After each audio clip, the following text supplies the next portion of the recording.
Listen carefully. If your emotions control you, then other people control you. Every time you react without thinking, you hand over your power. You give them access. You give them leverage. This audiobook is not about becoming emotionless. It's about becoming unmovable. Because the moment you master your emotional responses, you become free. Free from manipulation. Free from chaos.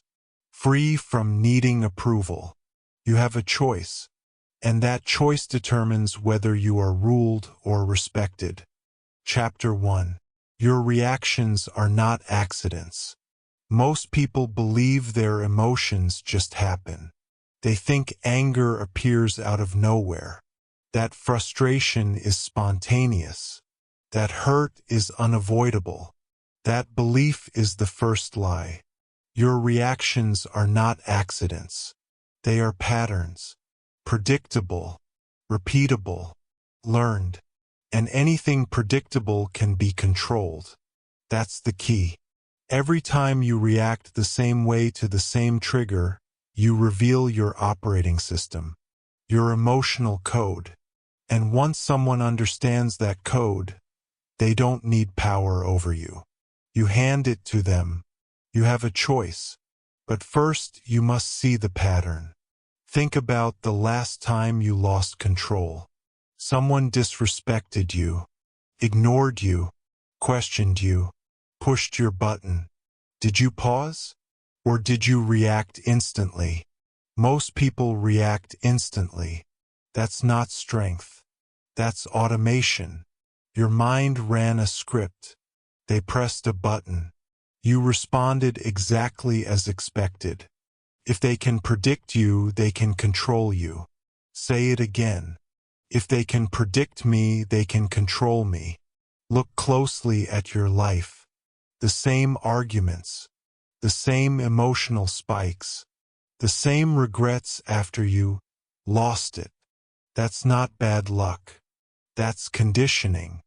Your reactions were trained into you by your past, by childhood dynamics, by unresolved shame, by the need to be validated, by the fear of being disrespected. And here's the uncomfortable truth. People who trigger you are often reading you better than you read yourself. They see the insecurity before you admit it exists. They sense the need for approval you pretend you've outgrown. They feel your impatience, your ego, your fear of looking weak. They don't need to know your whole story. They only need to know where you flinch. That's all manipulation is. Finding the flinch. And once they find it, they repeat it. That coworker who always pushes your buttons? They know exactly which tone will make you defensive. That partner who knows how to start a fight? They know exactly which words will pull an emotional response out of you. That's not coincidence. That's pattern recognition. You have a choice. Stay unconscious or become aware. Awareness is where freedom begins. Most people try to fix emotions by controlling the outside world. They try to control people, situations, outcomes. That never works, because it's not about the trigger. It's about the pattern. It's not about anger. It's about discipline. Say it. It's not about anger, it's about discipline. The disciplined person doesn't eliminate emotion. They interrupt the pattern. They create space. Space between stimulus and response. And inside that space, you regain power. Right now, your reactions are running faster than your thinking. That's why you regret them later. That's why you replay conversations in your head. That's why you say, I shouldn't have reacted like that. That moment of regret is proof you had another option. You just didn't take it. You have a choice. Here's the first behavioral shift you must make. Not tomorrow. Not someday. Now. When emotion rises, you slow down. That's it. That's the move. Not suppression. Not explosion. Delay. Delay is discipline in its rawest form. When something triggers you, do not speak immediately. Do not explain. Do not defend. Do not attack. You pause. That pause breaks the pattern. And when you break the pattern, you break their control. Most people are terrified of silence in emotional moments. They think silence means weakness. They think they're losing ground. The opposite is true. Silence is uncertainty for the other person. Uncertainty removes their leverage. When you don't react as expected, people lose their script. They don't know what move comes next. That's power. You don't need their permission to pause. You don't need their approval to think. You don't owe anyone an immediate emotional response. Say it. I don't owe anyone a reaction. The next instruction is even more important. You must start studying yourself. Not judging. Not shaming. Observing. Track your triggers. Not vaguely. Specifically. Who triggers you? What words do they use? What situations make you rush, defend, or explode? Write it down if you have to, because once you see the pattern, you stop being surprised by it. Surprise is weakness. Preparation is strength. Every trigger you map is a point of freedom you reclaim. You begin to notice something powerful. The trigger loses intensity when it's expected. That's because emotional reactions feed on surprise. When you see it coming, you can choose differently. You have a choice. And here's the deeper truth most people never accept. People don't trigger you because they're powerful. They trigger you because something inside you is unresolved. That's not an insult. That's an opportunity. Because whatever controls you from the inside controls you from the outside. If disrespect enrages you, your self-worth is external. If criticism crushes you, your identity is fragile. If rejection devastates you, attachment owns you. It's not about the flaw. It's about the discipline. Say it again. It's not about the flaw, it's about the discipline. Discipline means this. I feel the emotion, but I don't let it decide my behavior. That is freedom. The world will always test you. People will always push. Situations will always provoke. Your goal is not to escape triggers. Your goal is to outgrow them. Because once your reactions stop being automatic, manipulation stops working. They can try the same move. You won't respond the same way. And when you stop responding the same way, the game changes. If they can predict you, they can control you. But when they can't predict you, they lose access. That's the foundation of emotional discipline. And now that you understand your reactions are patterns, not accidents, you're ready for the next level. Because once you stop reacting unconsciously, you begin to see a dangerous truth about the world. Emotionally reactive people are the easiest to control. And that's exactly where we're going next. Chapter 2. Emotional people are easy to manipulate. Here's the truth most people don't want to hear. If your emotions run loud, your position is weak. If your reactions are visible, your leverage is gone. The louder the emotion, the weaker the position. Say it. The louder the emotion, the weaker the position. Manipulation doesn't require intelligence. It requires access. Access to your anger, your guilt, your excitement, your fear of losing approval. And emotionally undisciplined people give that access freely. You see, manipulation isn't always malicious. Sometimes it's subtle. Sometimes it's normalized. Sometimes it even wears the mask of care. But the mechanism is always the same. Emotion is activated. Thinking is bypassed. Control is transferred. That's the key. Anger is the easiest door to open. When you're angry, you want to win. You want to prove something. You want to react now. That urgency destroys strategy. Think about how many bad decisions were fueled by anger. Messages you shouldn't have sent. Words you couldn't take back. Moves that benefited everyone but you. Anger narrows your vision, creates tunnel focus, and anyone who can aim that tunnel controls your direction. You have a choice. Feel anger and pause, or feel anger and be used. Guilt is even more dangerous, because guilt doesn't feel aggressive. Feels moral. Guilt says, "You owe me. You should do this. If you don't, you're a bad person." And people who don't have emotional discipline cave fast. In families, guilt is often the primary currency. Parents who remind you of sacrifices. Relatives who imply obligation instead of asking directly. In relationships, guilt looks like emotional withdrawal. Silence. Disappointment. Subtle punishment. The goal is the same. Trigger discomfort. Force compliance. If guilt controls you, boundaries don't exist. You don't need their permission to say no. Say it again. You don't need their permission. Excitement is the third tool, and the one people underestimate most. Excitement bypasses logic just as effectively as anger. When you're excited, you rush. You commit too fast.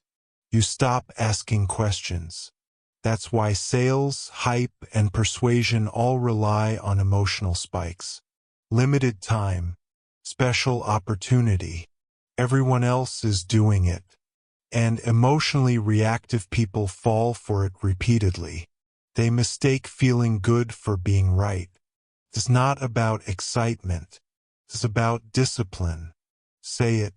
It's not about excitement, it's about discipline. Now let's make this real. At work, emotionally reactive people are easy targets. They get pressured into extra responsibility with praise. They get silenced with fear. They get overworked through guilt. They react instead of negotiate. The calm employee asks questions. The emotional employee proves loyalty. Guess who gets promoted? Guess who gets exploited? In relationships, emotional people fight to be understood. They over-explain. They over-apologize. They chase resolution instead of respect. That chasing flips the power dynamic. The calmer person sets the pace. The emotional person follows. The louder the emotion, the weaker the position. In friendships, manipulation hides behind humor. Teasing. Jokes that cross lines. Dismissal disguised as just kidding. If you react emotionally, you lose credibility. If you laugh nervously, you lose respect. Discipline means responding once, clearly, calmly, and without needing validation. You don't need their permission to set standards. Here's the mistake most people make. They think manipulation happens because others are stronger. Wrong. Manipulation works because emotional discipline is weak. That's not an insult. That's a wake-up call. If someone can provoke you, they can steer you. If someone can rush you, they can trap you. If someone can guilt you, they can own you. But once emotional spikes stop controlling you, manipulation fails. It doesn't matter how skilled they are. There's nothing to grab. You have a choice. Here's the practical instruction. Simple, uncomfortable, effective. When emotion rises, you slow everything down. No instant replies, no emotional decisions, no commitments under pressure. You say things like, "I need time to think. I'll get back to you. I'm not deciding that right now." That's not weakness. That's discipline. Discipline creates delay. Delay restores power. People who want to manipulate you hate delay, because delay brings clarity. That's the key. Next instruction. Stop explaining yourself emotionally. Explanation invites negotiation. Justification invites debate. State decisions. Don't defend them. I've decided. This doesn't work for me. I'm not available for that. Silence after clarity is strength. The louder the emotion, the weaker the position. But calm repetition builds authority. You don't need their approval to stand firm. Here's what will happen when you apply this. Some people will push harder. They'll escalate emotion. They'll test you. That's how you know it's working. They're losing access. Stay calm. Repeat yourself. Do not add emotion. It's not about being cold. It's about being disciplined. Say it again. It's not about being cold. It's about being disciplined. Eventually, something interesting happens. The manipulators back off. The respectful ones adjust. And the noise disappears. Because emotional discipline filters people automatically. Those who relied on your reactions lose interest. Those who respect boundaries step closer. That's freedom. Freedom is not doing whatever you want. Freedom is not being pushed into what you don't choose. And emotional discipline is what creates that freedom. You've now seen how anger, guilt, and excitement are used as tools. You've seen how emotional people are steered without force. But understanding manipulation is only half the battle. The real advantage comes when you develop something rare, something intimidating, something undeniable, calm. Because calm under pressure changes everything. You're ready for the next chapter. Chapter 3. Calm is a competitive advantage. Most people think calm is passive. They think it's weakness. They think it means you don't care. They're wrong. Calm is not passive. Calm is strategic. And in a world addicted to panic, calm becomes a weapon. Calm under pressure instantly shifts power dynamics. That's not theory. That's reality. When tension rises, most people speed up. They talk more. They explain more.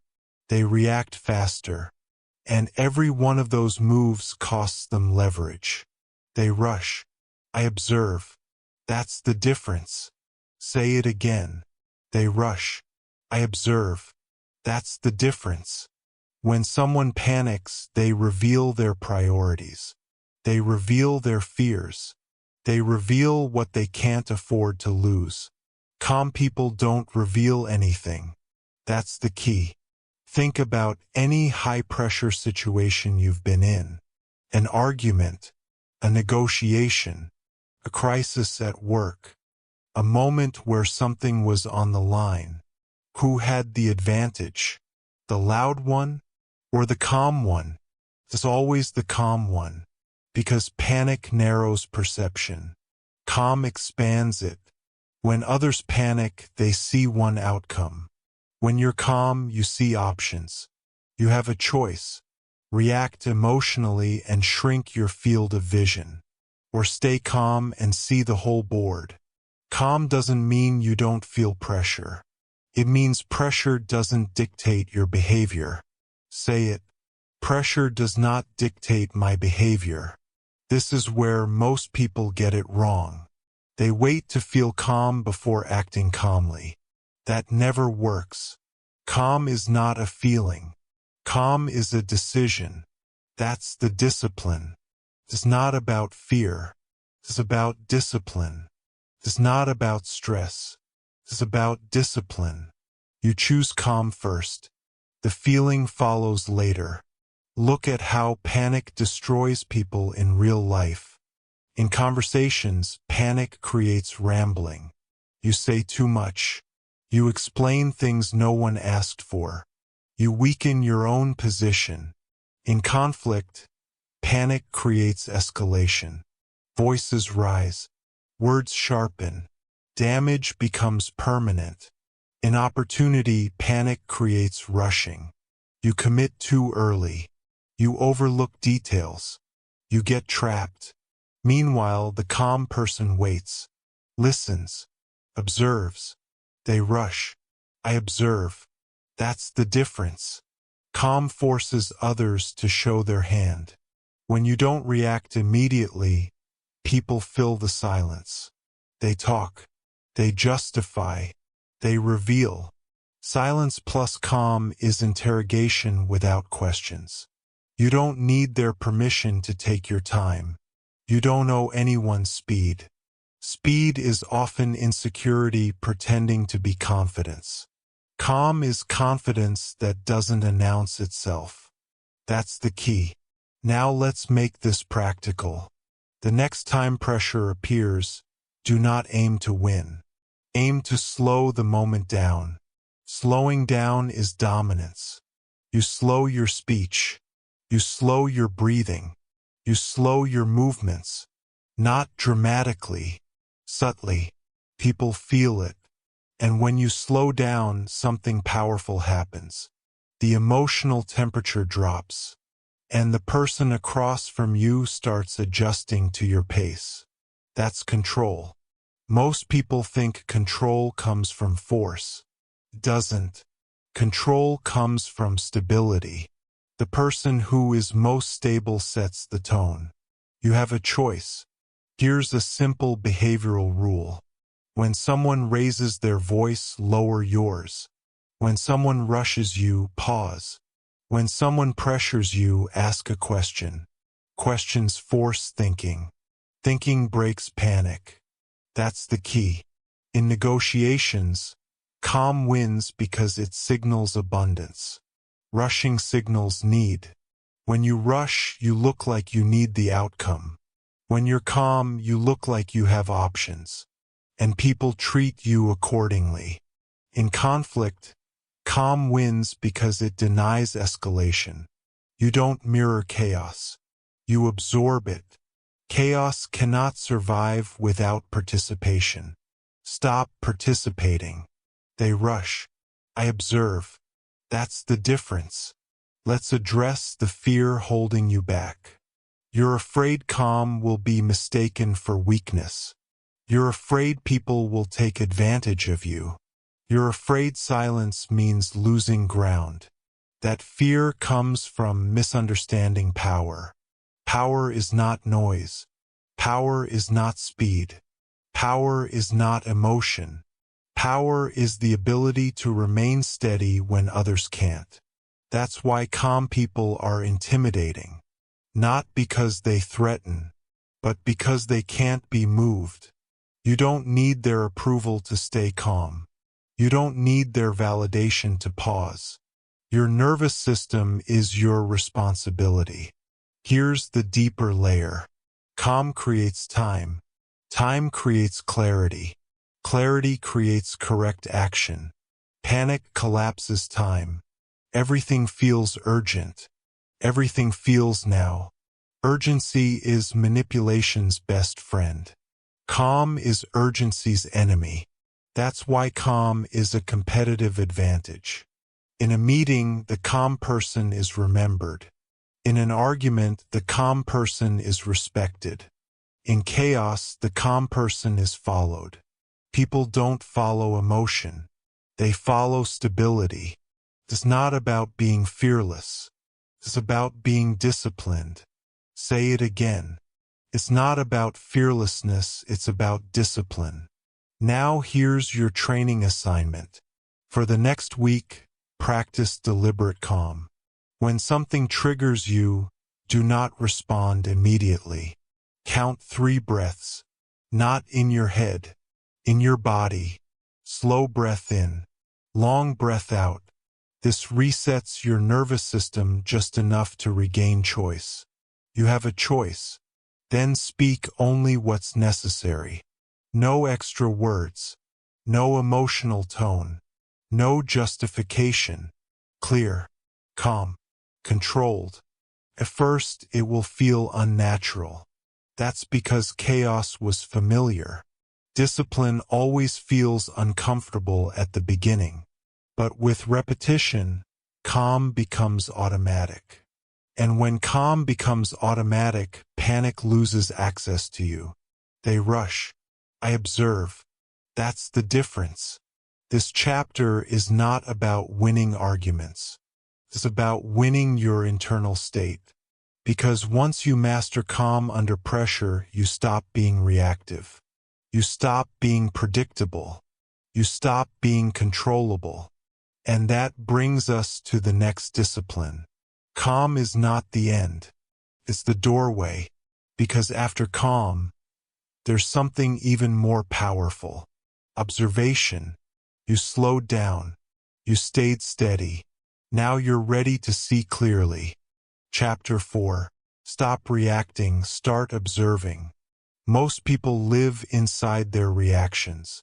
They feel something and they move. They hear something and they answer. They get triggered and they fire back.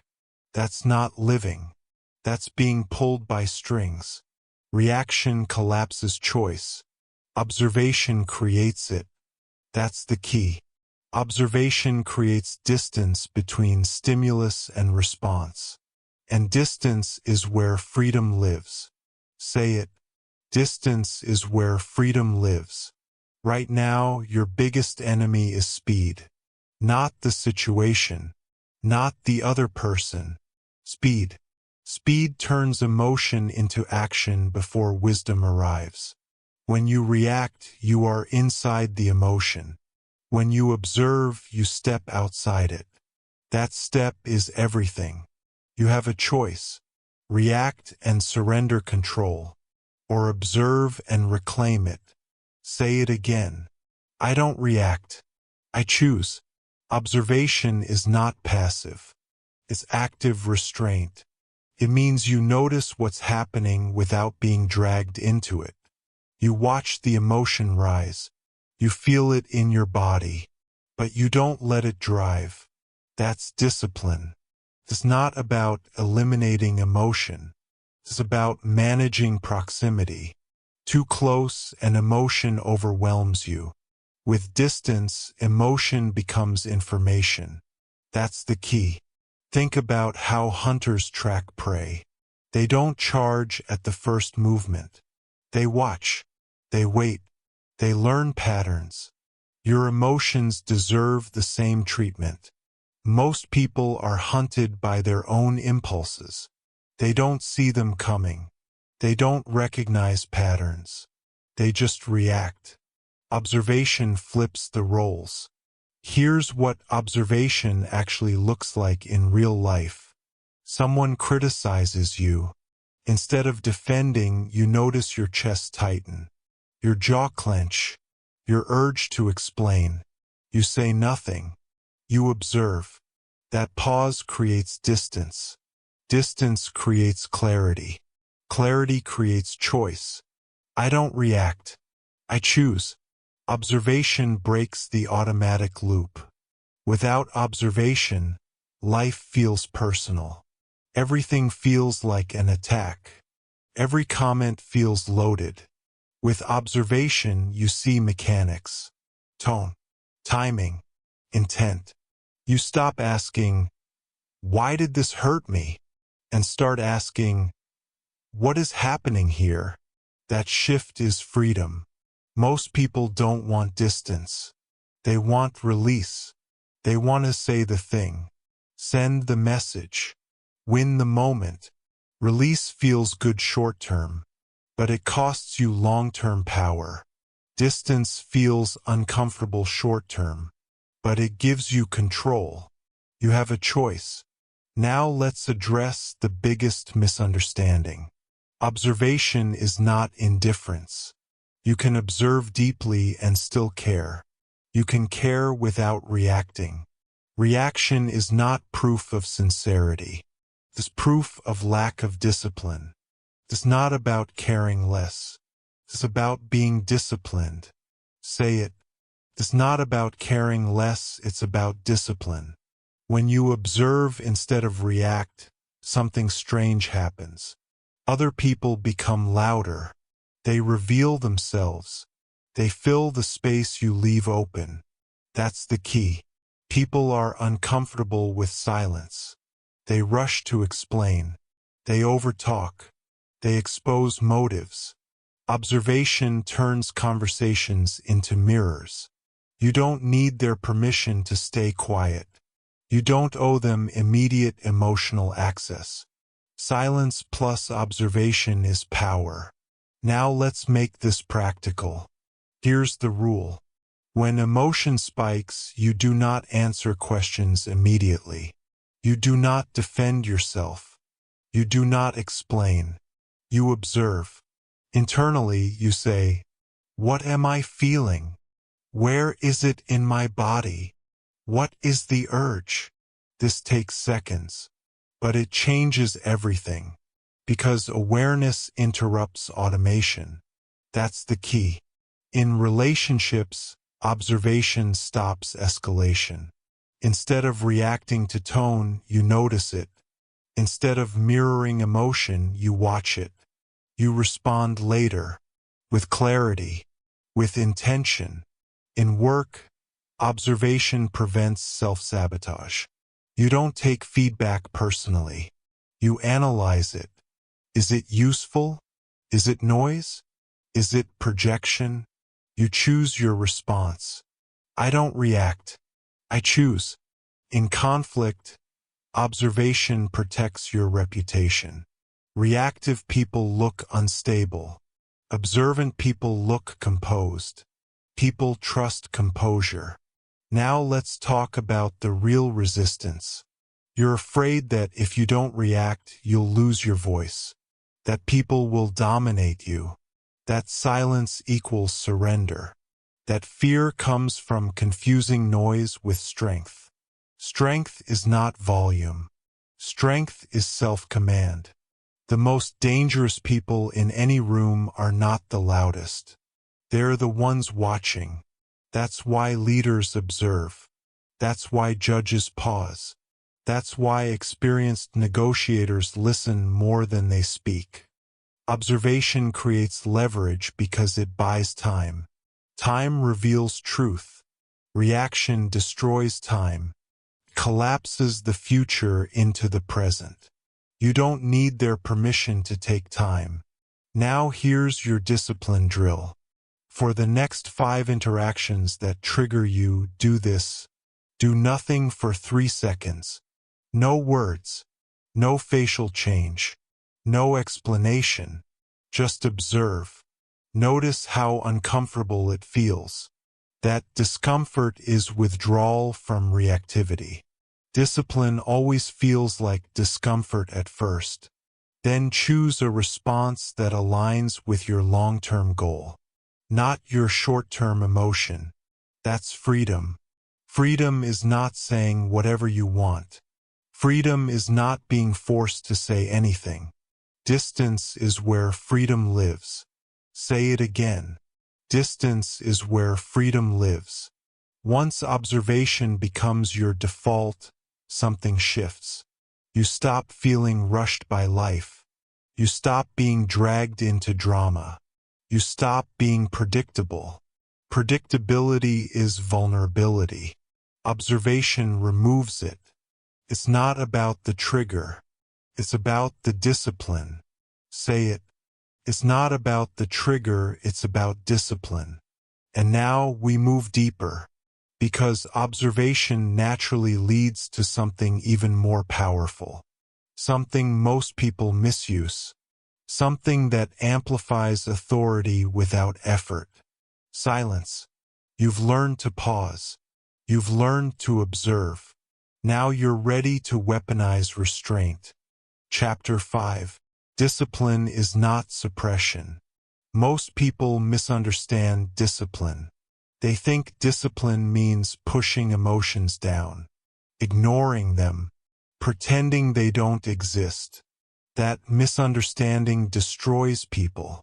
Suppression is pressure without release, and pressure always explodes. Discipline is different. Discipline is regulation. Say it. Discipline is regulation. Emotional discipline is not denial, it's control. It's the difference between locking emotions in a cage and training them to obey commands. Suppressed emotions rebel. Disciplined emotions serve. That's the key. If you try to suppress anger, it leaks. Sarcasm, passive aggression, sudden outbursts at the wrong time. If you suppress fear, it mutates. Avoidance, overthinking, self-sabotage. If you suppress sadness, it hardens. Coldness, detachment without clarity. Isolation. Suppression doesn't make emotions disappear. It makes them unpredictable. And unpredictability is weakness. You have a choice. Suppress and lose control later. Or discipline and stay in command now. Say it again. I feel it, but it doesn't control me. That sentence is the line between freedom and chaos. Most people are either slaves to emotion or terrified of it. Both are forms of weakness. The disciplined person is neither. They allow emotion to exist without allowing it to decide behavior. That's mastery. It's not about being numb. It's not about being cold. It's not about pretending nothing affects you. It's about deciding who's in charge. It's not about the emotion. It's about the discipline. Say it. It's not about the emotion, it's about the discipline. Let's be clear. Feeling anger is not failure. Feeling fear is not weakness. Feeling sadness is not loss of control. Acting without discipline is. The problem has never been what you feel. The problem is what you do next. That's the key. Here's where people go wrong. They think emotional strength means never feeling shaken. So when they do feel shaken, they panic. They judge themselves. They overcorrect. That inner war creates more chaos than the emotion itself. Discipline removes the war. You acknowledge the emotion. Name it. Feel it in the body. Then you put it in its place. I feel it, but it doesn't control me. That sentence is not philosophy. It's instruction. Here's how discipline actually works in real time. Emotion rises. You notice it. You don't argue with it. You don't justify it. You don't suppress it. You regulate it. Regulation means you slow your breathing, relax your jaw, lower your shoulders, change posture. Your body leads your mind. That's the key. Most people try to regulate emotion with thoughts. They tell themselves to calm down. That rarely works. Discipline starts in the body. Slow breath in, long breath out. That alone lowers intensity enough to restore choice. You have a choice. Once intensity drops, you decide behavior, not reaction. Decision. This is where discipline separates adults from children. Children feel and act. Adults feel and choose. Now let's talk about obedience. Disciplined emotions obey timing. You don't express everything immediately. You don't say everything you feel. You don't act on every impulse. Timing is power. The wrong emotion at the wrong time ruins outcomes.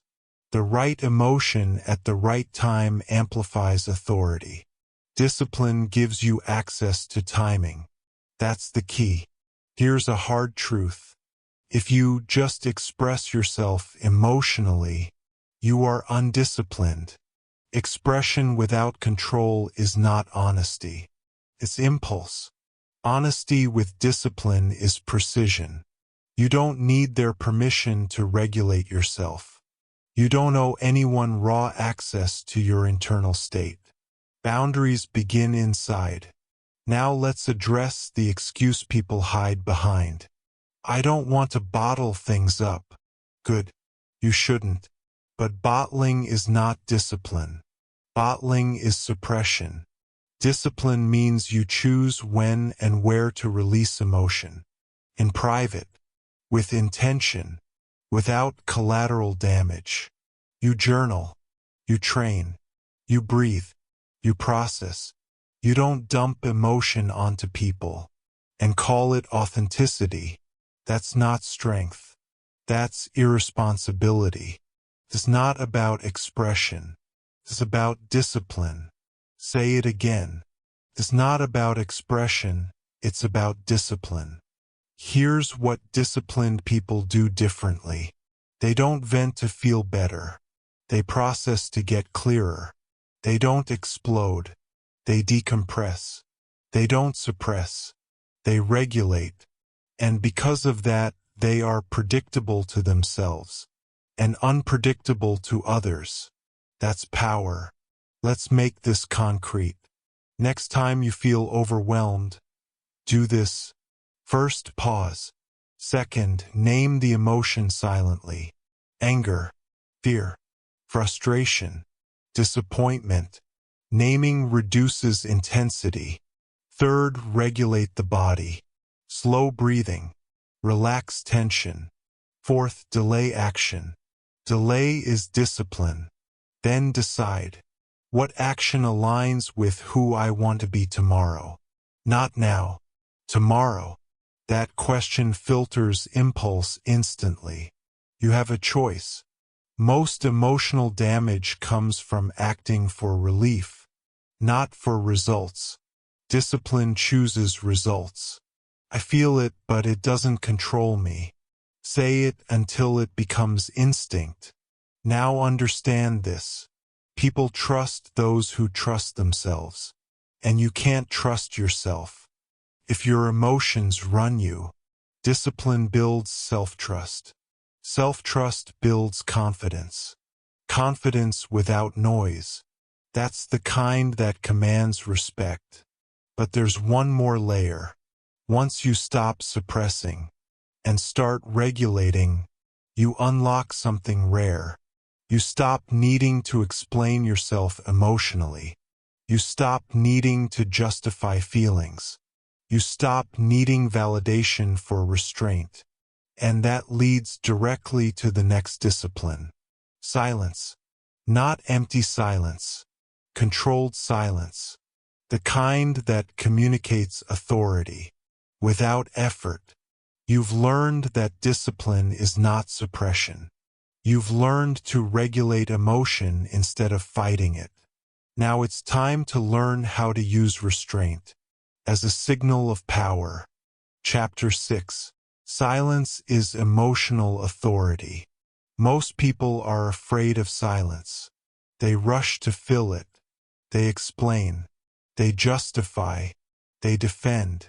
That fear gives away power. Silence is not emptiness. Silence is control. Silence is emotional authority. Say it. I don't need to explain myself. Most people explain because they want approval. They want to be understood.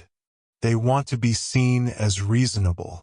That need is leverage for others. The moment you feel the urge to over-explain, you've already stepped into a weaker position. That's the key. Silence forces others to reveal themselves.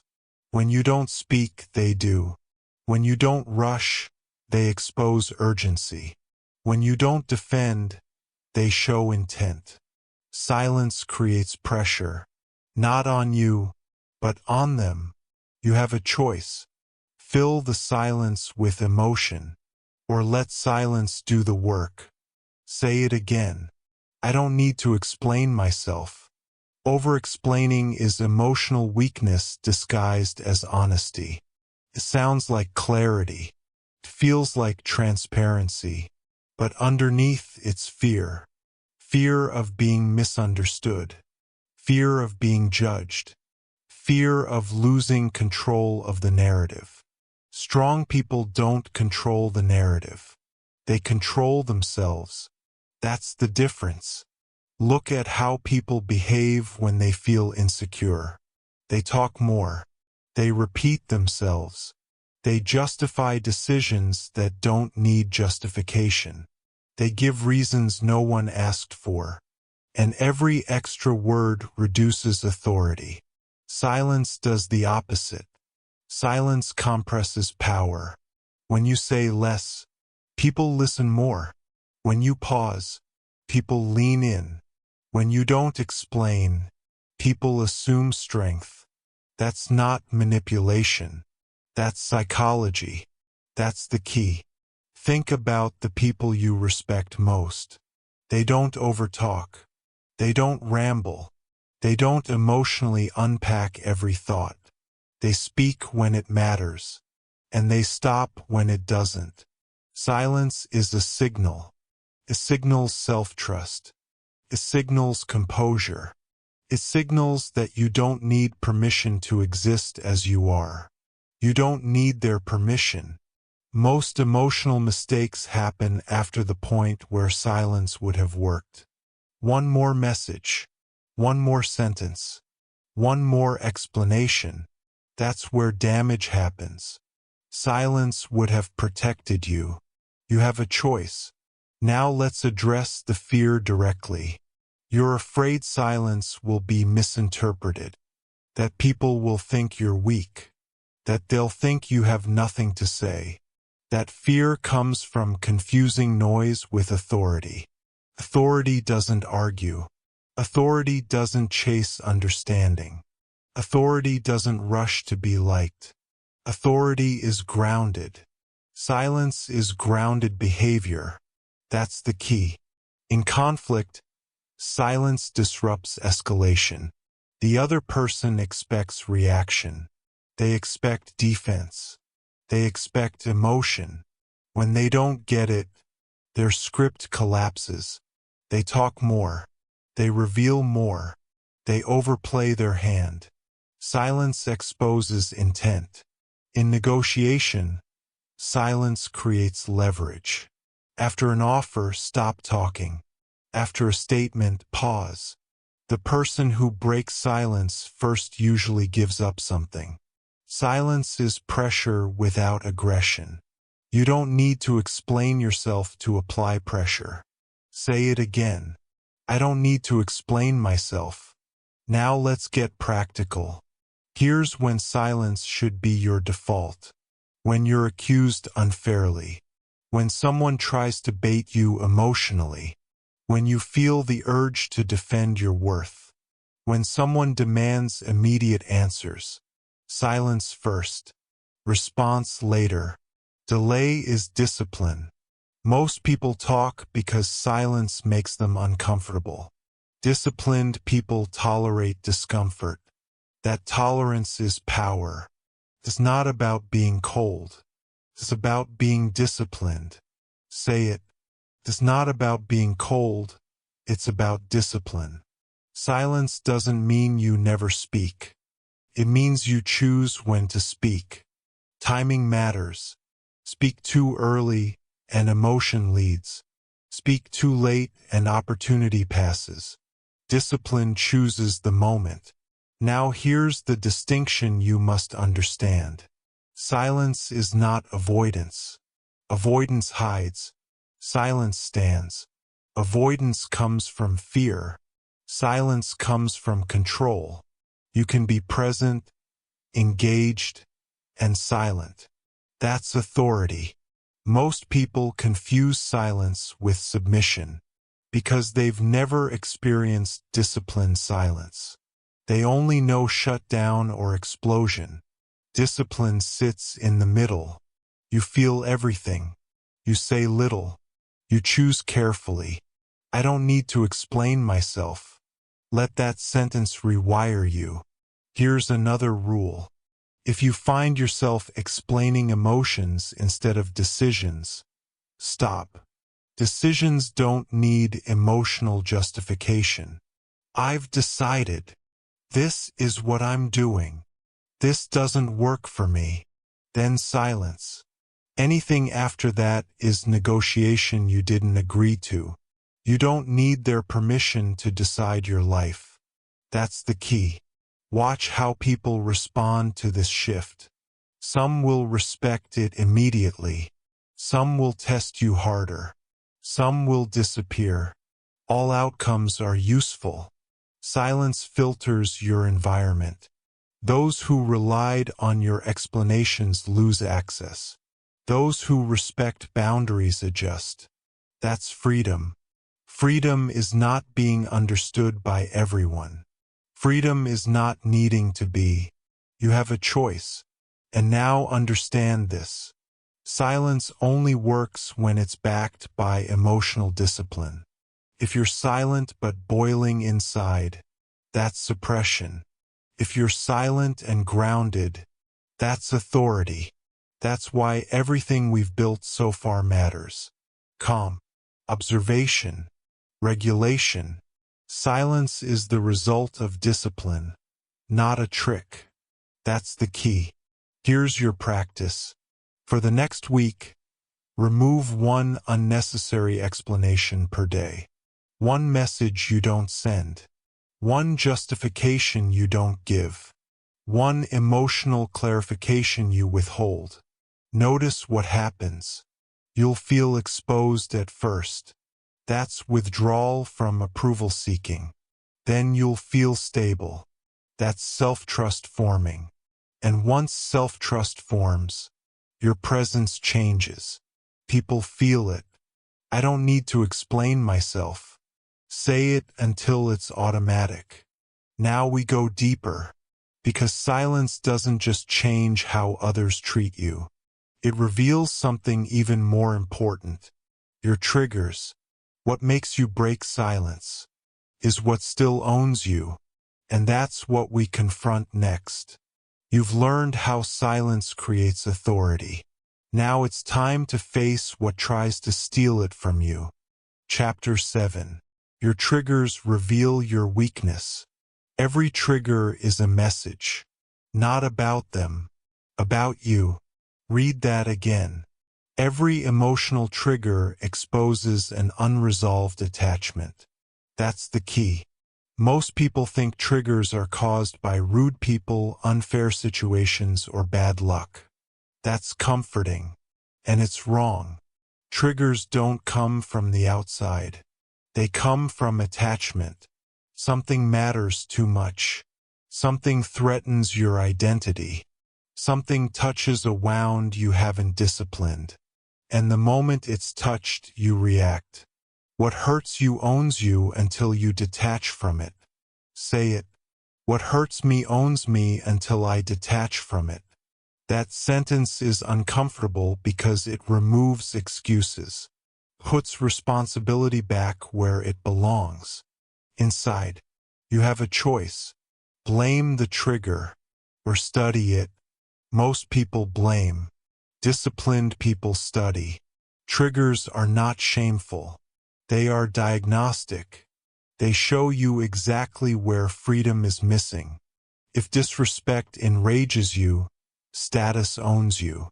If rejection crushes you, approval owns you. If being ignored unsettles you, validation owns you. If criticism destabilizes you, ego owns you. Nothing owns me. Say it again. Nothing owns me. Until you can say that honestly something does. That's the key. Here's where people go wrong. They try to eliminate triggers by avoiding situations.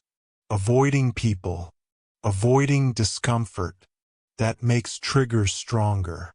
Avoidance is obedience to weakness. Discipline is confrontation with clarity. You don't outgrow triggers by hiding. You outgrow them by seeing them clearly and removing their authority. It's not about the trigger. It's about the attachment. Say it. It's not about the trigger, it's about the attachment. Let's break this down. A trigger is simply an emotional spike that bypasses choice. That spike exists because something internal feels threatened. Your image, your control, your sense of worth. The emotion itself is not the problem. The speed is. Speed means lack of distance. Lack of distance means lack of freedom. Distance is where freedom lives. You have a choice. When a trigger hits, you can react and reinforce it. Or you can observe and weaken it. Reaction feeds attachment. Observation dissolves it. That's the key. Think about the last thing that triggered you hard. Really hard. What was underneath it? Not the surface event. The meaning you assign to it. I'm being disrespected. I'm being replaced. I'm not valued. I'm losing control. Those meanings reveal attachments. And attachments are contracts you never consciously signed. Discipline means you cancel those contracts. Here's the hard truth.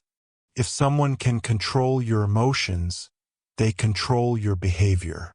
If they control your behavior, they control your outcomes. That's not power.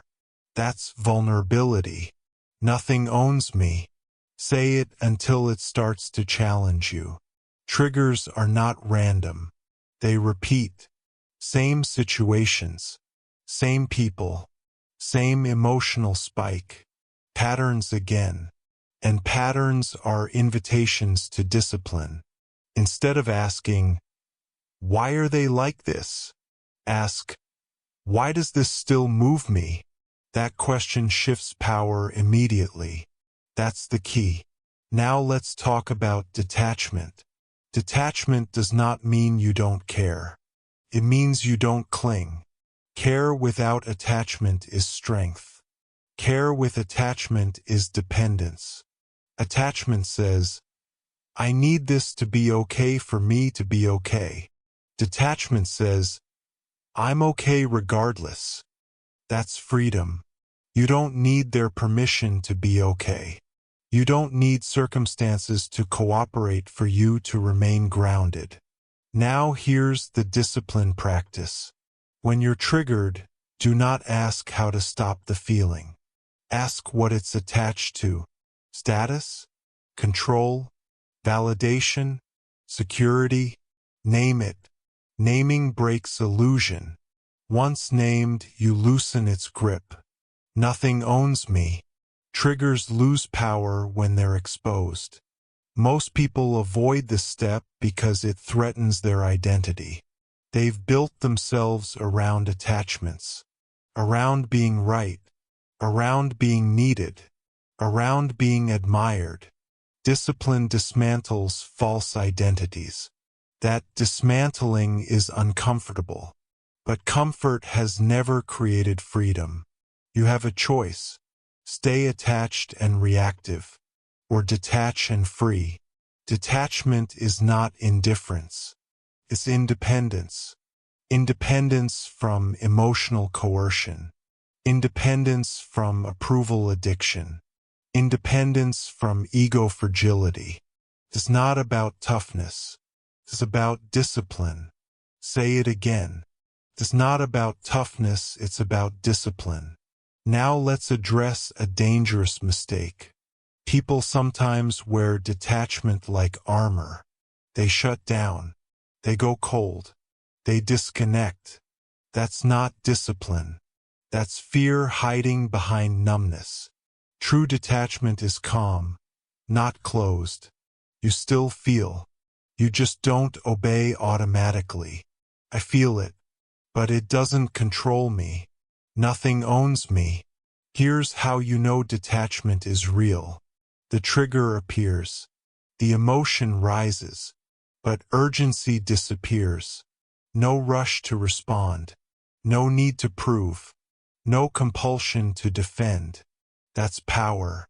Power without aggression. Now apply this to your life. In relationships, detachment stops emotional bargaining. You don't threaten. You don't chase. You don't beg. You state. You observe. You choose. In work, detachment stops ego-driven decisions. You don't take everything personally. You don't panic at feedback. You don't overperform for approval. You perform with intention. In conflict, detachment stops escalation. You don't need to win. You don't need to dominate. You don't need to be understood. You need to be grounded. You don't need their permission. Now here's the final instruction of this chapter. Your triggers are teachers, not enemies. Each one points to a place where discipline is required. Don't hate them. Study them. Every time a trigger loses power, freedom expands. Nothing owns me. Say it one more time. Nothing owns me. When you truly live that sentence, manipulation fails. Drama loses appeal. Chaos loses access. And something else happens. You stop gripping life. You loosen. You detach. And that detachment opens the door to the next discipline. Because once attachments weaken, you gain the ability to care deeply, without being controlled. That's the paradox most people never reach. You're ready for it. You've seen your triggers. You've named your attachments. You've begun detachment. Now let's refine it. Because detachment done correctly is not coldness, it's power. Chapter 8. Detachment is power, not coldness. Most people hear the word detachment and panic. They imagine apathy, coldness, emotional distance that kills connection. That misunderstanding keeps them trapped. Detachment is not coldness. Detachment is clarity. Detachment allows clear decisions without emotional distortion. That's the key. When you're attached, emotion decides first. When you're detached, you decide first. Say it. I decide with clarity, not emotion. Attachment blurs judgment. It turns preferences into needs. It turns opinions into threats. It turns disagreement into personal attack. Detachment removes the blur. You still care. You just don't cling. You have a choice. Care and be controlled. Or care and remain free. Detachment is the second option. Most people confuse intensity with sincerity. They think if they don't react strongly, they don't care enough. That belief is false. Intensity is not depth. Intensity is instability. Depth is steady. Depth is calm. Depth endures pressure. That's the key. Look at how attachment distorts decisions. In relationships, attachment creates fear. Fear of loss. Fear of rejection. Fear of being alone. That fear pushes people to compromise values, to chase, to tolerate disrespect, to negotiate boundaries away.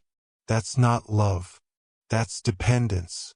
Detachment removes fear from the equation. You can care deeply without being controlled. Say it again. I decide with clarity, not emotion. In work, attachment creates ego decisions. You take feedback personally.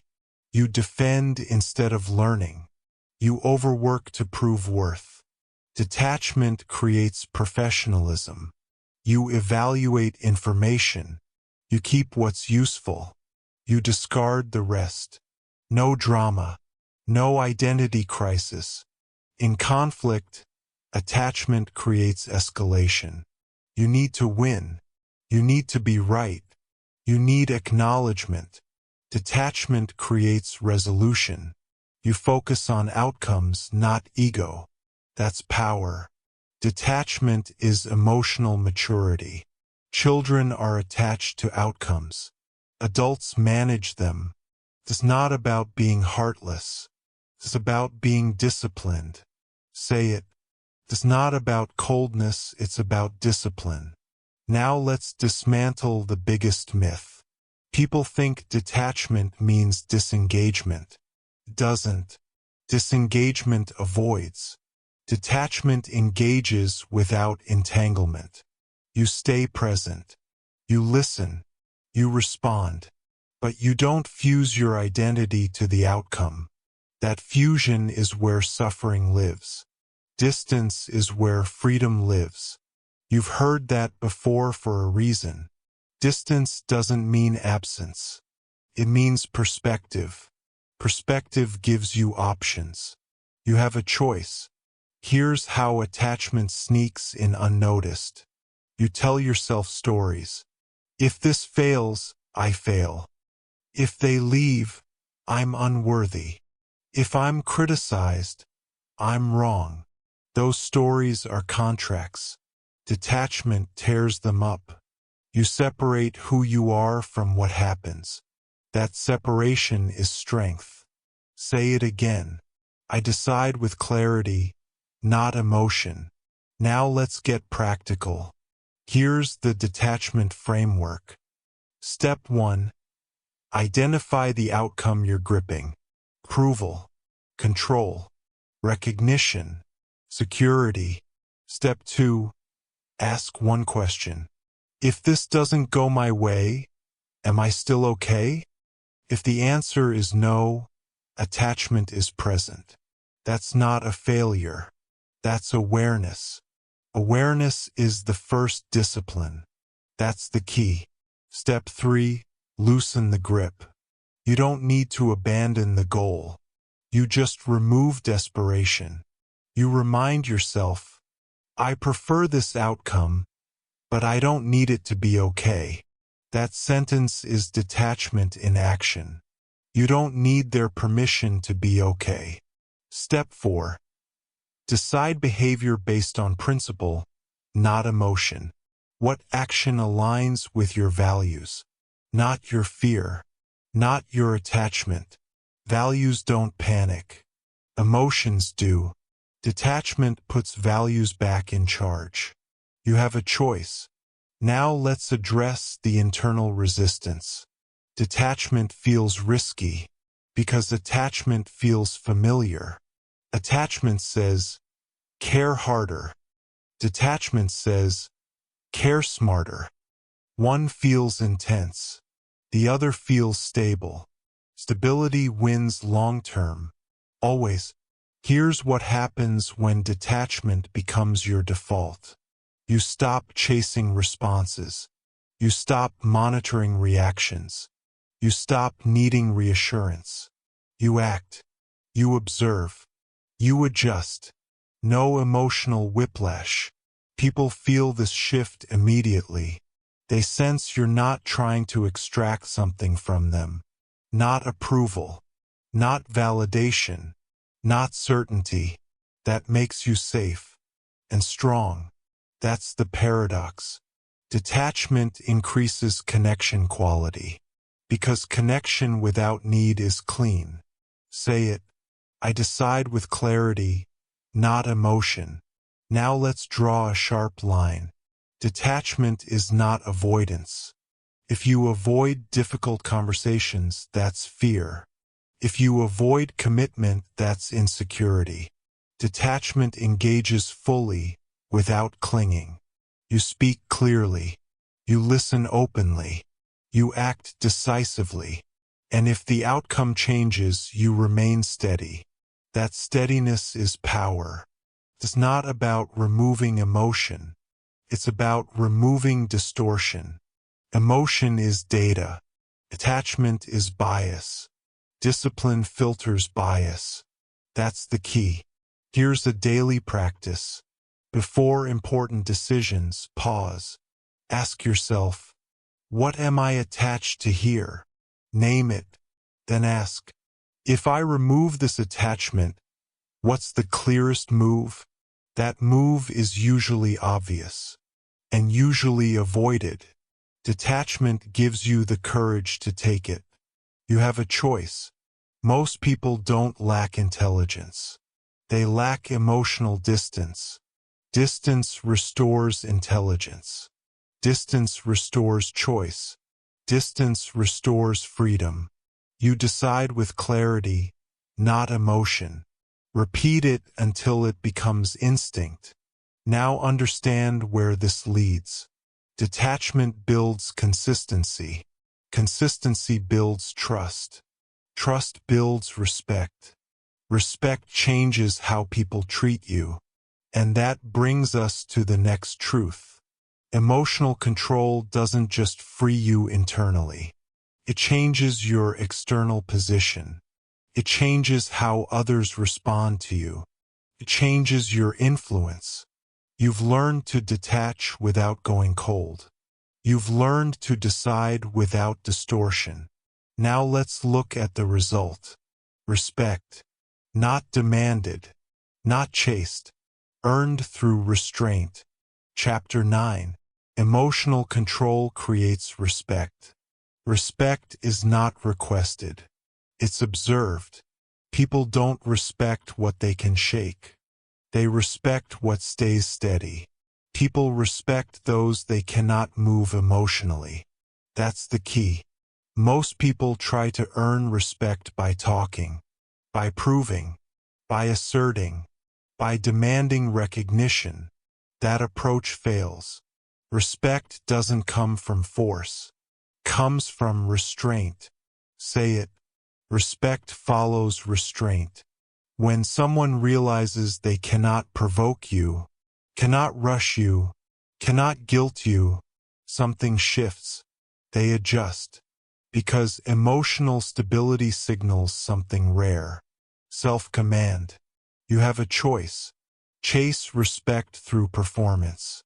Or let respect emerge through discipline. One is exhausting. The other is inevitable. Look at how respect forms in real life. At work, the person who panics under pressure is managed. The person who stays calm is trusted. In relationships, the person who reacts emotionally loses leverage. The person who stays grounded sets the tone. In conflict, the person who escalates loses credibility. The person who remains composed gains authority. That's not opinion. That's pattern. Respect follows restraint. Say it again. Respect follows restraint. Emotional control creates a psychological boundary. People feel it immediately. They sense that emotional tactics won't work on you. So they stop using them. Not because they became better people, but because access is gone. That's the key. Most people leak respect because they leak emotion. They show irritation too easily. They explain themselves too much. They react too quickly. That makes them readable, predictable, controllable. Predictability invites testing. Discipline shuts it down. When your emotional responses are consistent, people know where you stand. Consistency creates trust. Trust creates respect. This is why emotional discipline must be boring. Predictable to you, unpredictable to others. Now let's address a misunderstanding. Respect is not fear. Fear is unstable. Fear turns into resentment. Respect is quiet. It shows up as listening, as consideration, as measured responses from others. People don't challenge you unnecessarily. They don't overstep casually. They think before they speak. That's respect.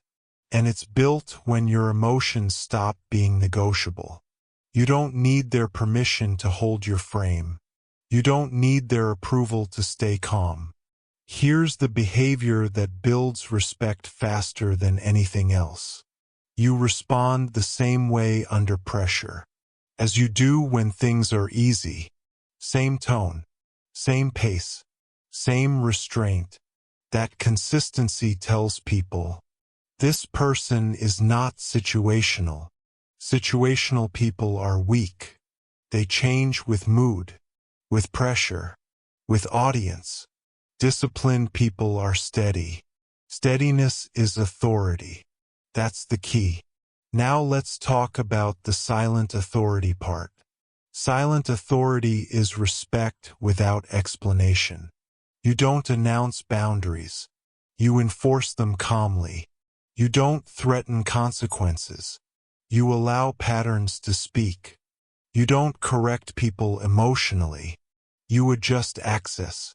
Access is leverage. People respect what they can lose, not through punishment, through removal of engagement. That's restraint in action. Respect follows restraint. Most people destroy respect by overcommunicating. They explain why something hurt, why something crossed a line, why they deserve better. That explanation invites debate. Debate weakens authority. State, pause, observe. Silence does the rest. You don't need their permission to stop explaining. Now let's make this practical. If someone disrespects you subtly, do not escalate emotionally. Respond calmly, briefly, once. If the behavior continues, reduce engagement. No speeches, no warnings, no emotional reactions. Just consistency. That consistency teaches people how to treat you. And if they don't learn, they remove themselves. Both outcomes are wins. You have a choice. Here's another principle. Respect is cumulative. One calm response doesn't change much. 10 calm responses change everything. That's why discipline must be consistent. You don't get emotional control points for intention. You get them for repetition. It's not about one moment. It's about pattern. Say it. It's not about one moment, it's about discipline. Now understand this. People test emotional boundaries unconsciously. They push. They joke. They provoke. Not to be cruel. To see what's allowed. Your reactions teach them. If you react emotionally, you teach them access. If you stay calm, you teach them limits. Limits create respect. That's the key. Here's the hardest part. When you first stop reacting, some people will push harder. They're testing if the old access is really gone. Stay consistent. Do not explain the change. Do not justify it. Do not announce it. Consistency speaks louder than words. Respect follows restraint. Say it again. Now let's address internal resistance. You might feel invisible when you stop reacting. You might feel overlooked. You might feel like you're not being seen. That feeling is withdrawal from validation. Validation addiction creates noise. Discipline creates presence. Presence doesn't beg to be noticed. It's felt, and people feel it. Here's what changes when emotional control becomes your baseline. People listen when you speak. They don't interrupt as much. They weigh your words, not because you demanded it, because your silence trained them. That's authority. Authority without force. Authority without volume. Authority without explanation. You don't need their permission. Now understand where this leads. When emotional discipline creates respect, life becomes quieter. Less drama. Less testing. Less chaos. Not because the world changed, because access changed. You stopped leaking emotion. And with that, freedom expands. Respect follows restraint. Let it become a rule you live by. Now we reach the final truth. Emotional control is not about winning interactions. It's about winning your inner freedom. Respect from others is a byproduct, not the goal. The goal is internal sovereignty. And that brings us to the final chapter, the end of emotional slavery, the beginning of true freedom. You've learned discipline. You've built restraint. You've earned respect. Now let's finish this. Chapter 10. Freedom is the absence of emotional slavery. Freedom is misunderstood. Most people think freedom is external. Money, status, location, power over circumstances. That belief keeps them trapped. True freedom is internal, not external. That's the key. If your emotions control you, your life controls you. If other people can move your emotions, they move your direction. If situations dictate your inner state, you are not free, no matter how successful you look. Freedom begins the moment emotions stop being masters and start being tools. Say it. I am free because I am disciplined. Emotional slavery is subtle. It doesn't look like chains. It looks like urgency, like overreaction, like needing things to go a certain way to feel okay. Most people live this way and call it normal. It's not normal. It's captivity. You have a choice. Be ruled by emotion, or rule yourself. That choice is available every moment. That's the key. Emotional slavery sounds like this. I can't relax until they respond. I can't be okay if this fails. I can't let that go. I have to prove myself. Those statements feel reasonable. They feel human. They are also commands handed to the outside world. And the world is not kind to people who hand over commands. When emotions serve you, life stops controlling you. Say it again. When emotions serve me, life stops controlling me. Discipline flips the hierarchy. Emotion moves from the throne to the toolbox. You still feel. You still care. You still experience intensity. But you decide what happens next. That's freedom. Freedom is not absence of feeling. Freedom is presence of choice. You have a choice. Now let's be clear about something important. Freedom does not mean life becomes easy. It means life stops owning you. You still face pressure. You still face loss. You still face uncertainty. But those things no longer dictate who you become in the moment. You choose. That's the difference between reacting and living. That's the difference between survival and mastery. Say it.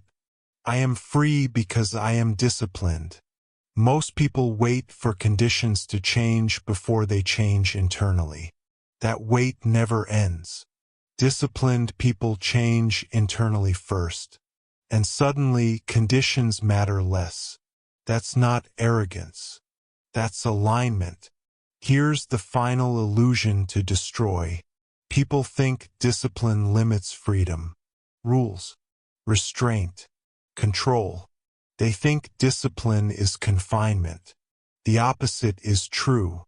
Discipline removes chaos. Chaos is the real prison. Chaos of impulse. Chaos of emotion. Chaos of constant reaction. That chaos keeps you busy, exhausted, and predictable. Discipline simplifies, creates space, clarity, consistency. Consistency creates peace. Peace creates freedom. That's the chain. Now reflect on what you've learned. You learned your reactions are patterns. You learned emotion can be manipulated. You learned calm is an advantage. You learned observation creates distance. You learned discipline is regulation, not suppression. You learned silence is authority. You learned triggers reveal attachments. You learned detachment brings clarity. You learned restraint creates respect. All of it points to one truth. Freedom is self-command, not control of others, not control of outcomes, control of response. That's the key. When you control your response, you control your direction. And direction determines destiny. You don't need their permission to be free. You don't need circumstances to cooperate. You don't need approval. Freedom does not ask. It decides. You have a choice. Here's the final instruction of this book. Stop negotiating with your emotions. They are signals, not orders. Stop waiting to feel calm before acting calmly. Act calmly first. Stop explaining yourself emotionally. State, pause, observe. Stop chasing relief. Choose results. Stop gripping outcomes. Detach. Decide clearly. Every one of these actions is discipline in motion, and every disciplined moment compounds. Most people want transformation in a breakthrough. That's emotional thinking again. Freedom is built through repetition. Daily, quietly, relentlessly. It's not about intensity. It's about consistency. Say it. It's not about intensity, it's about discipline. There will be moments you fail. You'll react. You'll slip. That doesn't remove freedom. Quitting does. You return to discipline immediately. No self-punishment. No excuses. Discipline is forgiving and firm. That's maturity. Now understand this. When emotional slavery ends, life slows down. Not because there's less to do, but because urgency disappears. You stop rushing. You stop panicking. You stop overthinking. You move with intention. That intention is felt by others. But that's not the point. The point is internal peace. Peace that does not depend on circumstances. Peace that cannot be taken. That peace is freedom. I am free because I am disciplined. Say it until it becomes identity. Because identity drives behavior, and behavior shapes life. This book did not teach you how to control the world. It taught you something far more valuable. How to stop the world from controlling you. That is the highest form of power. And now the responsibility is yours. You have a choice. Every day, every interaction, every trigger. React and remain owned. Or choose discipline and remain free. There is no middle ground. Choose wisely. Choose discipline. Choose freedom. You now understand the truth. Emotional discipline is not optional. It is the price of freedom. Every moment you react emotionally, you lose ground. Every moment you pause, you reclaim power. You don't need to be louder. You don't need to be colder. You need to be disciplined. The world is chaotic. People are emotional. And that is exactly why calm men and women rise.